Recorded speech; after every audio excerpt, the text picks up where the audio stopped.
Hey, don't let me interrupt the fun. It seems like a good conversation's going on. Let me start with a couple things at the top.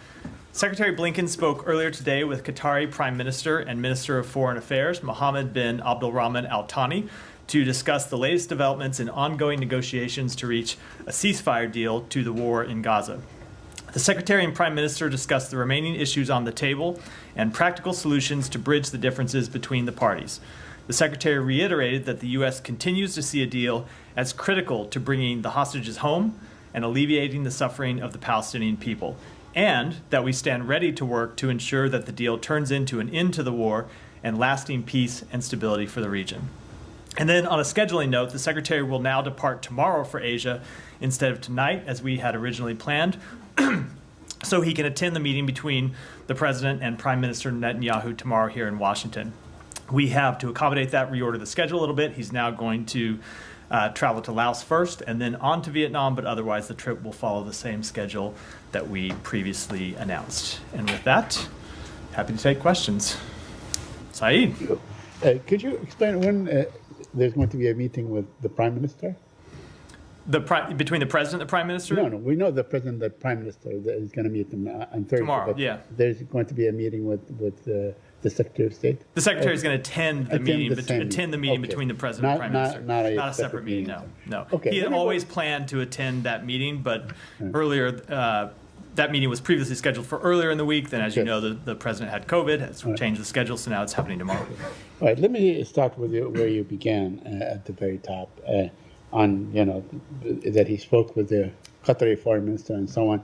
So there's still, the outlook, or there's still, there are signs that a bit hopeful, right? That we might have something, or a deal arrived at maybe in the next few days, because we know come next month, the Knesset is going to go on holiday. We will enter the election seasons here and so on.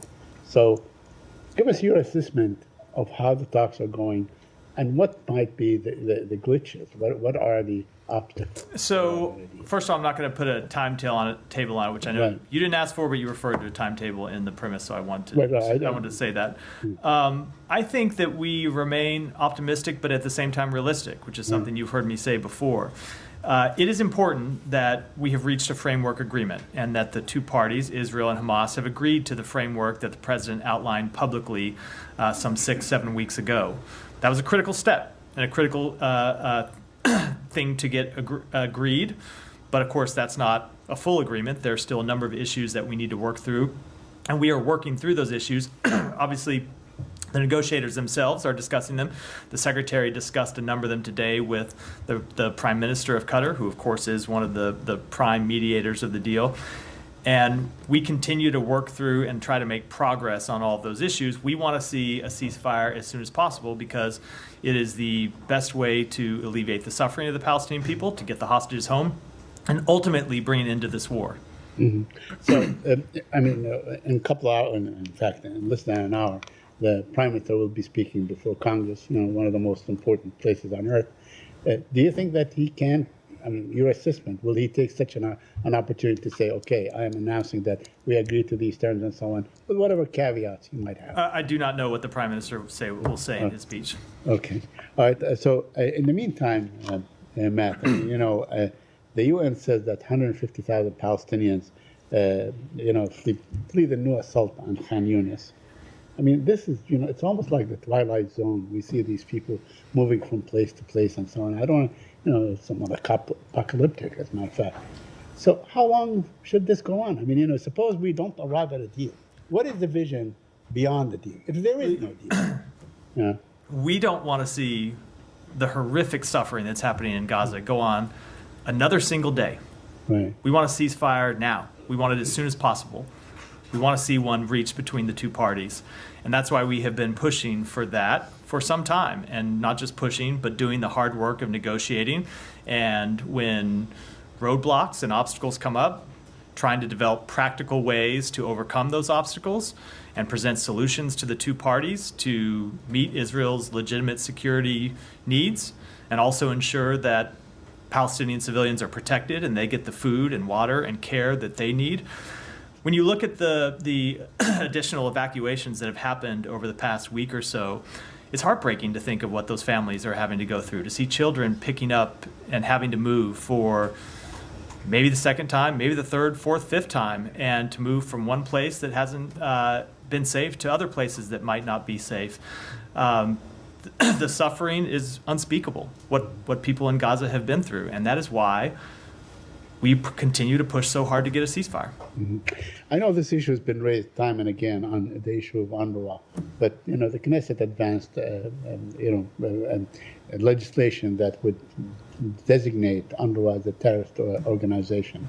Now, UNRWA has been responsible for Palestinian refugees for a very long time, since 1950 or 49.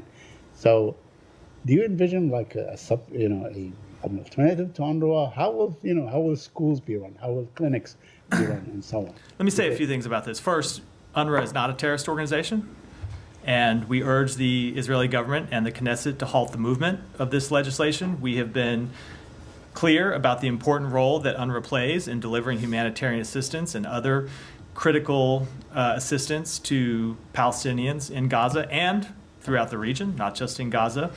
I think United States provides the majority of its funding majority of the funding for humanitarian efforts in Gaza through the UN. We expect to continue to do so. As you know, we are currently barred by statute from providing assistance through UNRWA, but that doesn't mean we don't support the work that they do, and we don't support other ways to get humanitarian assistance. So I would say, and you've heard us say this before, that the attacks that the Israeli government has leveled on UNRWA are incredibly unhelpful. They do nothing to advance the cause of getting humanitarian assistance to civilians in Gaza. So we're going to continue to support the work that UNRWA does in the region, while also recognizing the need for reform, something that you have heard UNRWA and the UN also speak to. Mm-hmm. Thank you. One last thing, if you could comment on about UAE hosting a secret meeting with Israel and the U.S. for the day after. Could you?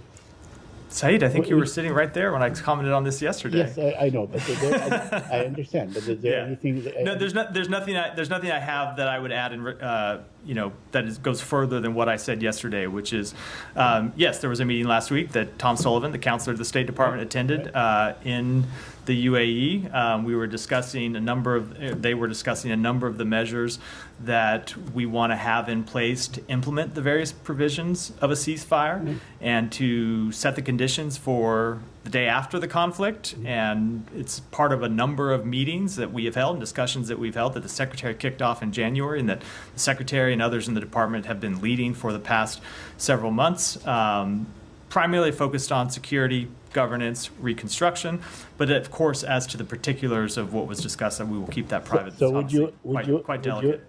Would you encourage like a UAE or an Arab peacekeeping force? So I'm not going to get into publicly exactly the discussions that we are having with our partners about how to best establish security on the ground in Gaza. Obviously, security is critical. You've heard the Secretary speak to this a number of times. In the absence of security on the ground in Gaza, you will see the reemergence of Hamas. And so it is critical, unless you're going to have IDF occupation, which is something that we reject, something the international community rejects, and something Israel says it doesn't want to do. So it's critical to develop a security solution for Gaza. We're working with our partners in the region. We have made progress on it, but I don't want to speak to the details of that publicly. Thank you. Yeah, just a couple of things to follow up on from Saeed's questions. On UNRWA, didn't you announce a ban of before this congressional action, you announced that the administration would no longer be funding UNRWA, and as far as I know, never lifted that. We announced a suspension of funding to UNRWA pending the investigation that UNRWA launched. Yeah. That investigation is still going. But in the interim, before the time that investigation was finished, Congress enacted a ban. So your pausing of aid basically precipitated this, it seemed to precipitate a situation where everybody pulled funding from UNRWA, and now you're sort of criticizing other people for cutting off UNRWA or No, criticizing the Israelis for cutting off UNRWA. But it feels like that is not what I criticized Israel for. I criticized I criticized the verbal attacks and threatening rhetoric and advancing legislation calling them a terrorist organization, which we do not agree with. We've always made clear that other countries have to make their own decisions about funding, and we've seen other countries restore funding. We just simply don't have the flexibility to make that decision because of the action that Congress took. But the investigation and therefore the decision of this department on whether funding should go to UNRWA from the US is still up in the air. Is there any expectation of when that will be finished? No, it is because it's a UN investigation. It's not something that we are conducting, so it's not something that we can put a timetable on. They've had 2 investigations ongoing. Yeah. One of them finished, one has not. But just to go back to the decision we made a decision to suspend funding to UNRWA after there were allegations made about UNRWA employees having been involved in October 7th that UNRWA told us they found credible.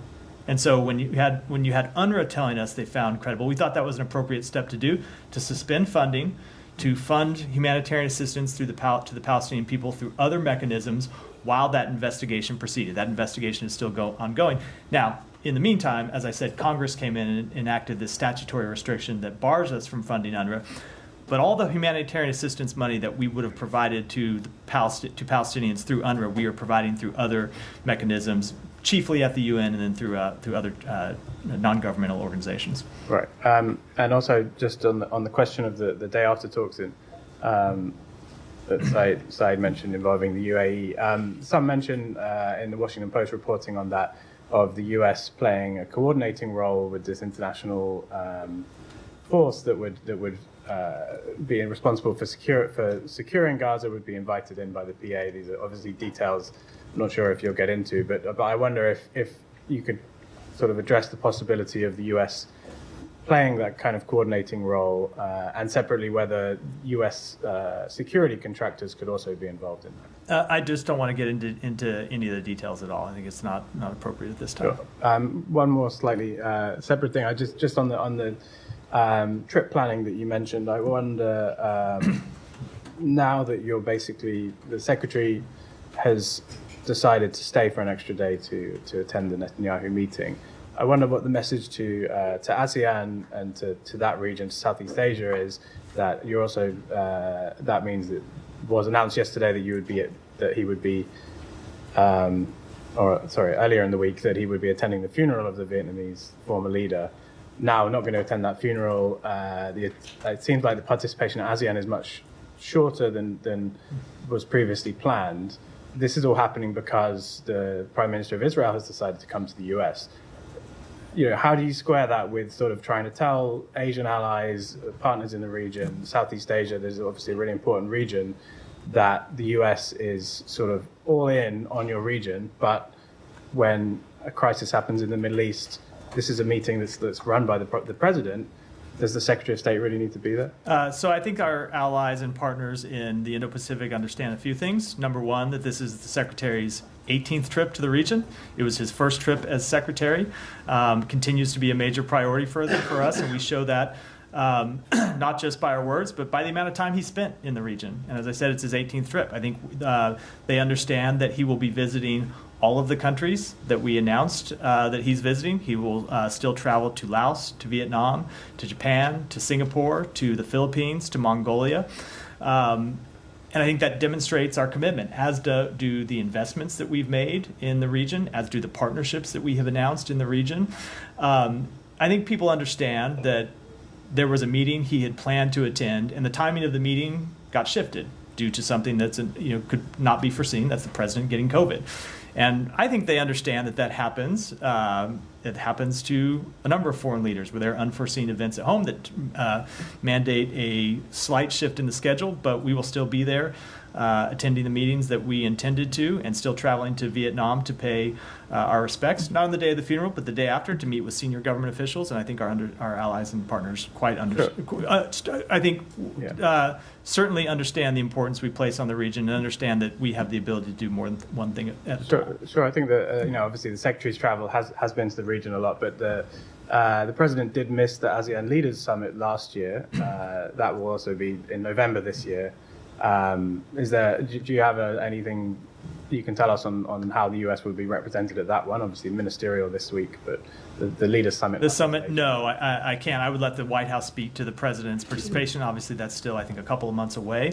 But as I said, the overall presence of the U.S. in the region, I think if you look at what we said at the outset of this administration, how we plan to make a major investment of time, of resources, of energy and capacity in the Indo-Pacific, we have borne that out through our actions the past 3.5 years, and we intend to continue to do that for the next 6 months.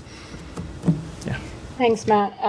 We've been talking about UNRWA, and America it doesn't have anybody on the ground in Gaza. I just wondered if you had any comment about the rising cases of polio, a disease that's virtually almost eradicated from the rest of the world, rising in Gaza, and also hepatitis A. Is there any? We've seen American doctors have gone in there to volunteer. We've obviously got lots of aid organizations. Is there anything else that the United States can do to assist with reducing the risk of disease rising over the next months? It's like it's hanging a lot on waiting for the ceasefire deal. But so obviously a ceasefire deal would go a long way towards alleviating suffering, because it would make it much easier to get humanitarian assistance in, get it moving around Gaza, make it much easier for people to move around Gaza free from the threat of harm. But we have not been waiting for a ceasefire deal to try to address the spread of infectious disease and to address the potential spread of infectious disease before we even saw these reports.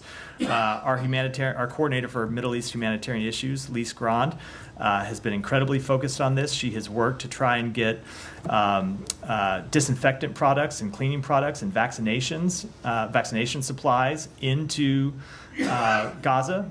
There has been, as you might imagine, a decrease in vaccinations since October 7th. You imagine how hard it is when people are not in their homes and are not going to school, how hard it is to continue with vaccination programs. So we have been working to try to get more vaccines for polio and other diseases into Gaza, as well as working on just basic sanitary supplies to try to deal with the very unsafe conditions that people are living in. So there's a lot of work that we have been doing with the UN, something that the Secretary discussed with Sigrid Kaag when they spoke 2 days ago. So no, we have not been waiting for a ceasefire. Obviously, a ceasefire helps make easier all of the problems that are plaguing Gaza right now, but we have been working on addressing the risk for potential disease for some time, even before we saw these reports. And presumably those supplies are suffering from the same problems of not being able to move around inside Gaza. Everything suffers from the same kind of threats to lawlessness that make it very difficult to move convoys from Kerem Shalom into to places in southern Gaza or other places, moving around northern Gaza. And now with the pier being out of operation, are airdrops continuing at all with the U.S. or is that? I'm not aware of any, but I would defer to the Pentagon to speak to that. Yeah, Danny. Thank you, Matt. 2 questions. American families victimized by Hamas filed a lawsuit in U.S. federal court demanding $1 billion in compensation from North Korea. The argument is that this is because the weapons used by Hamas were provided by North Korea. What is your assessment on that? Is there any reaction from North Korea on this?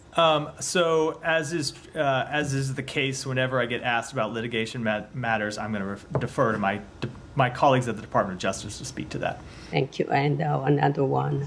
Following the Russian Vice Minister of Defense visit to North Korea recently, the Belarus Foreign Minister visited North Korea yesterday.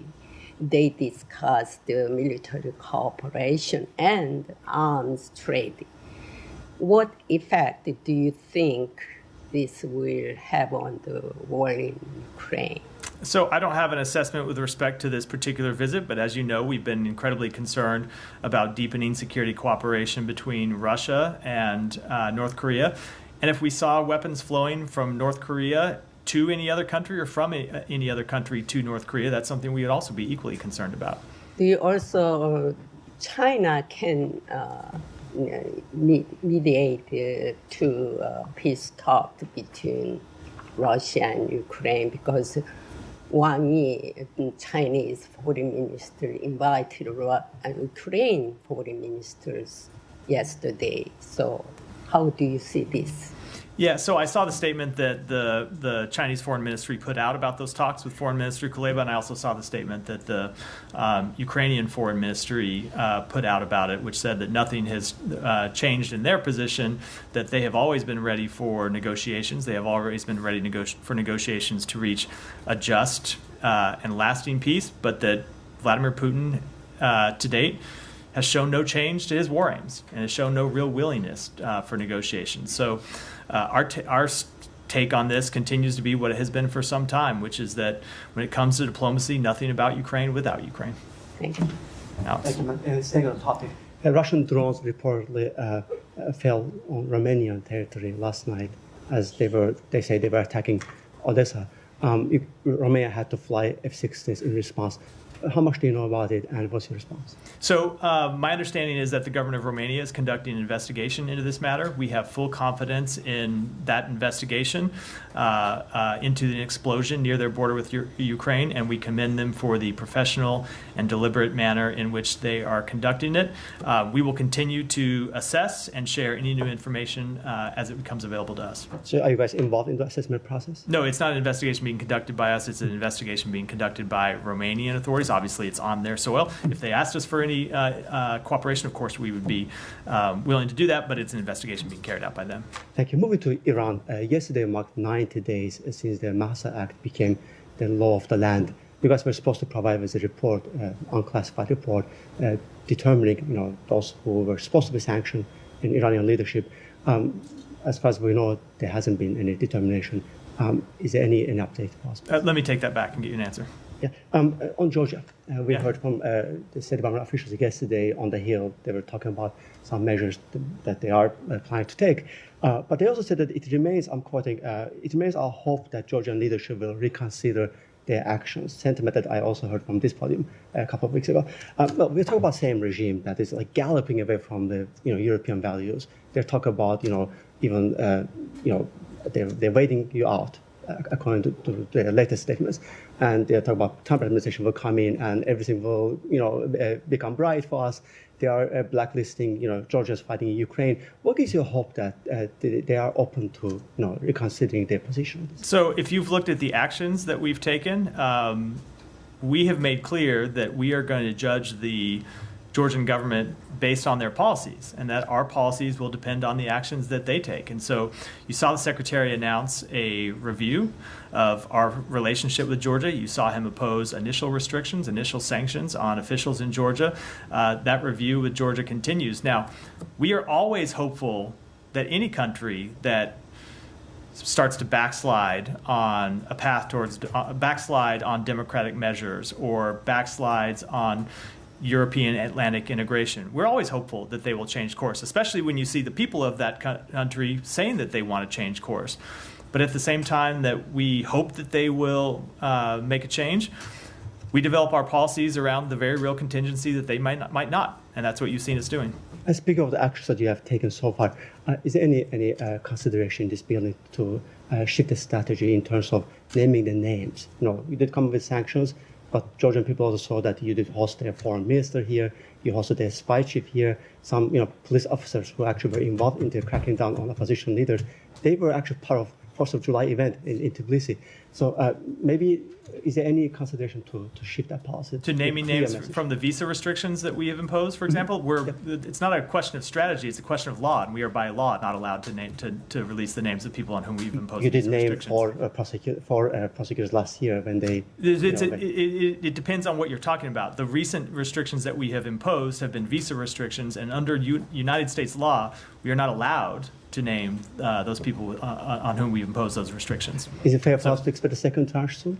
I don't as always, I don't have any announcements about any measures before we impose Did you them. name an Israeli guy and visa restrictions? We did, and if you look back at I discussed this extensively the day that we announced that. It was because that individual was sanctioned under a different law. He was sanctioned under the law, under the State Department authorization, or I think it's State Department Appropriations Act, which allows us to name individuals. But when we sanction people, when we impose visa restrictions under the authority given to us under the Immigration and Nationality Act, we are required to keep those names confidential. So it depends. There are different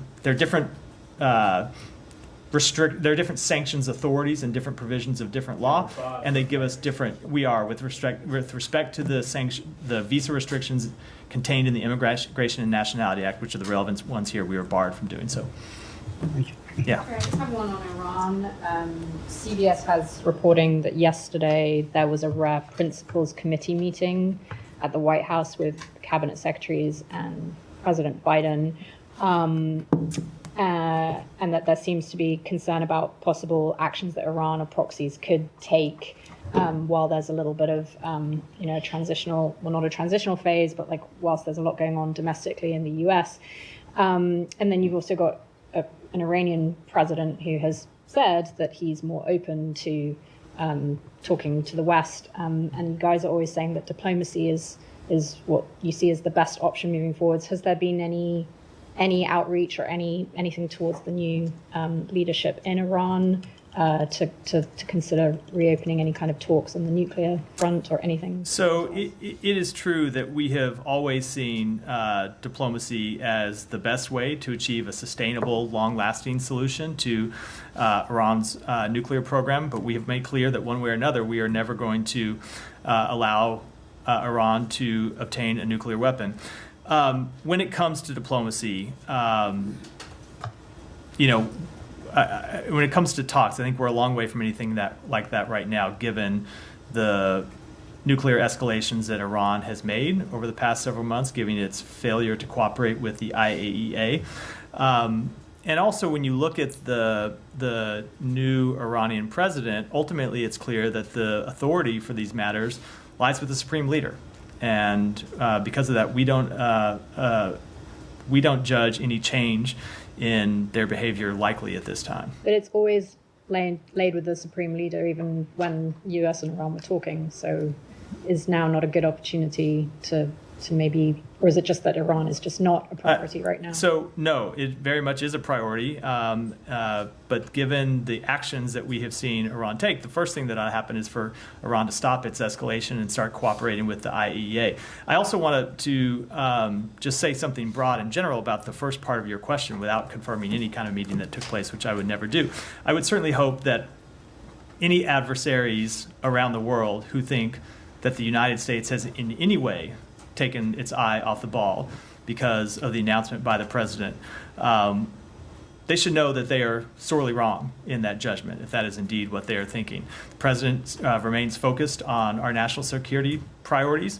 The Secretary of State and the entire national security team remain focused on them. It's one of the things the president said to the secretary when he talked to him on Sunday after his announcement, which is, I want you all focused on the objectives that we have laid out, and I want you to focus on achieving them over the next 6 months. Yeah. Thanks, Matt. Three questions today. One question on the Iraqi and U.S. security dialogue, which concluded yesterday. I know the Pentagon is the mainstream of that discussions, but the State Department delegates were there and they attended the meetings. One question that the Iraqi people want to have an answer from the U.S. State Department, the U.S. government, and the U.S. Pentagon is, what's your position, what's your idea about having a timeline, having a deadline for the U.S. withdrawal in Iraq, which the Iraqi delegation came here with the idea for at least having a deadline or having a timeline for that withdrawal.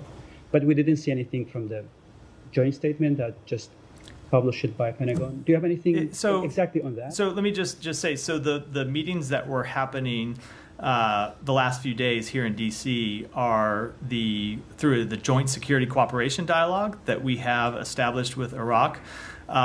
The question about the United States military presence in Iraq is something that we are discussing separately with them through the Higher Military Commission. That is an ongoing discussion with them. And as I said yesterday when I got a similar question, is a process that we have set up with the government of Iraq to determine the coalition's military mission, how it will transition based on the following factors: threat from ISIS, operational and environmental requirements, and capabilities of the Iraqi security forces. So those are discussions that are happening in a separate channel from the one that met here in Washington the last couple of days. The discussion is still ongoing. They are. Yeah, okay. And two more questions on Rojava, northwest Syria. I'm wondering if you have changed your position about the election in northwest Syria, which was rescheduled to be held in August. And you were objected to that election. Have you changed your position on that election? I don't have any new position to announce, no. Thank you, Matt. You declared Bangladesh a level 4 most danger zone for traveling. Mass atrocity are occurring under the regime's shoot-on-sight order, with the death toll surpassing 200. Students are carrying out peaceful protests. What specific steps is the U.S. going to take to rescue the innocent student and the nation from the brutal regime? So, first of all, again, we have made clear our concerns about the ongoing security situation in Bangladesh. We announced the other day that we are exploring all options to ensure the safety of our personnel in Dhaka. We authorized the voluntary departure of non-emergency personnel and family members at the U.S. Embassy in Dhaka. The embassy does remain open to provide consular and other services to United States citizens who are in Bangladesh. And with respect to the safety and security of any American citizens, obviously that is our first priority. And we encourage any U.S. citizen who is worried about their safety and security, has concerns, that anything they want to discuss, to contact our embassy. Is the U.S. Embassy full operation in Dhaka? It is operational. Thank you. Yeah. Thank you. The Biden administration has recommended more than $100 million for Pakistan to strengthen democracy and fight terrorism. Could you provide some details, please? Some details of the. Sorry, I thought usually you have a longer question, so I thought there was. I can repeat the question. I would just say I'm not. For exact details, I can follow up with you in more length. But we did just make a budget request to Congress to for $101 million to Pakistan to strengthen democracy and fight terrorism. We would use that for the types of programs to strengthen democracy and civil society, to counter terrorism and extremism, to support economic reforms and debt management. We have made similar budget requests and similar budget authority, received similar budget authority from Congress in the past, and used the funds that were appropriated by Congress to invest in our partnership with Pakistan, and we would use funds, should they be appropriated by Congress, to invest in similar programs as we have in this fiscal year and in previous ones. Sir, Indian media is reporting that in few states, the BJP government is forcing Muslims owners of restaurants to display their Muslim names at their eateries, but due to growing hate against Muslims, they fear it will bring more problems for them. What are your thoughts when you see such kind of actions by any government?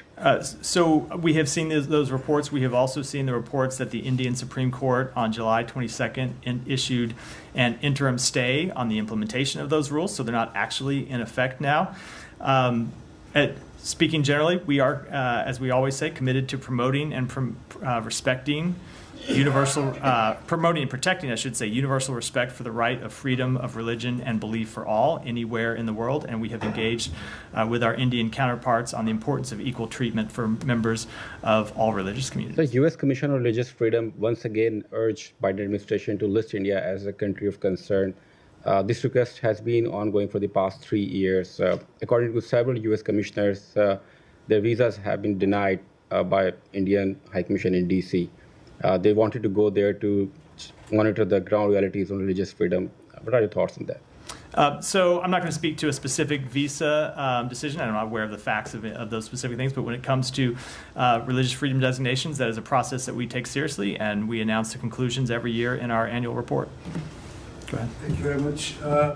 My colleague just asked you about the $101 million you have announced, requested the Congress for Pakistan for democracy. But at the same time, Congressman Brad Sherman has tweeted and mentioned about his meeting with Undersecretary Donald Lu once again to go ahead to tell the ambassador in Pakistan to go and meet Imran Khan. 101 million democracy funds, but the biggest leader in the country is languishing in jail for 1 year, and the U.S. ambassador is not meeting him despite the Congress telling him. How do you see this? How do I see it? So first of all, Donald Liu comes up more in this briefing than any assistant secretary in the building. I don't know how many times I've gotten questions about him.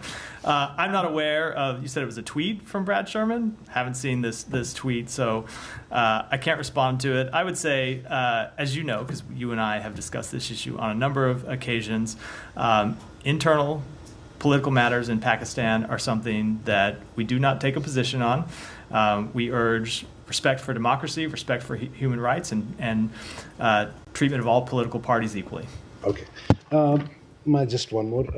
Although I don't agree with I do not think that Congress is going to approve your request while the way democracy is being treated under this administration. But my second question is about first time now a girls' school is blown up in North Waziristan, the tribal areas that I belong to as well. So I have mentioned to you that Talibanism is expanding in that region, and I know the president, this administration has been under tremendous work since Ukraine war, now Gaza.